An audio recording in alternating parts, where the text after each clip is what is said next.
प्रेम साधक को अपने गुरु के साथ होना चाहिए, जैसे माता और पुत्र का प्रेम होता, मछली नीर का प्रेम होता, पतंगे दीपक का प्रेम होता, चंद्रमा चकोर का प्रेम होता।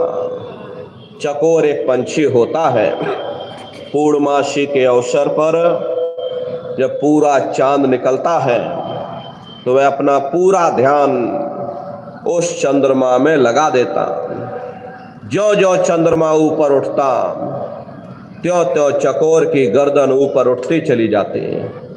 और एक समय ऐसा आता है कि उसकी गर्दन उसके पूंछ के साथ लग जाती है, लेकिन वह चंद्रमा का ध्यान नहीं तोड़ता।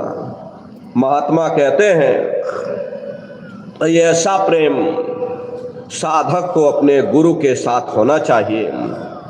जो बेमुख गुर से फिरते सो भव सागर में गिरते। जिन्होंने गुरु को मनुष्य समझा, साधारण इंसान समझा, यह दुनियावी स्वार्थों की पूर्ति हेतु गुरु से विमुख हो गए, उनके सत्संग वचनों से विमुख हो गए। ऐसे दुर्भागी जीव गुरु से विमुख हो करके 84 के चक्र में फंस जाते। 84 चक्कर खावे, फिर जन्म जन्म दुख पावे। ऐसे दुर्भागी जीव 4 खान 84 लाख योनियों में भटकते रहते, जन्म मरण की असहनीय वेदनाओं को सहते रहते। इसीलिए महात्मा कहते हैं भाई तुम सोचो अपने मन में, कोई ना ही गुरु सम जग में। तुम विचार करके देख लो, गुरु के बराबर इस दुनिया में कोई सच्चा रहबर नहीं, कोई सच्चा साथी नहीं। और जब मौत आएगी न रिश्ते नातेदार काम आएंगे, न कुटुंब परिवार वाले काम आएंगे। अरे आदमी चला जाए औरत देखती रहती, औरत चली जाए आदमी मुंह देखता रहता, कौन किसके काम आता। नहीं कोई मौत से डरता, खौफ जमका नहीं भाई। हम दुनिया के जीव इस कदर से दुनिया के मोह और ममता में फंसे हुए, और तो और हम अपनी मौत को ही भूल जाते हैं। अरे हम रोज देखते हैं कि हमारे ही साथी, हमारे ही रिश्ते नातेदार, हमारे ही कुटुंब परिवार वाले एक एक करके हमारा साथ छोड़ करके चले जा रहे, बल्कि हम खुद उन्हें कंधों पर उठा करके शमशान भूमि पर छोड़ करके आते।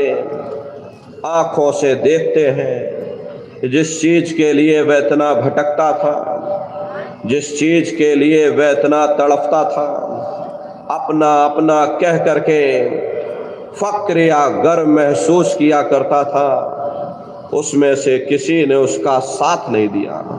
हम मन में ये सोच लेते हैं कि शायद वो बदकिस्मत होगा, कुछ भी अपने साथ न ले जा सका, शायद हम सब कुछ गठरी मुठरी बांध करके अपने साथ ले करके चले जाएंगे। अरे महात्मा समझाते हैं भाई तुम उस समय को, उस वक्त को अपनी आंखों के सामने रख कर देखो।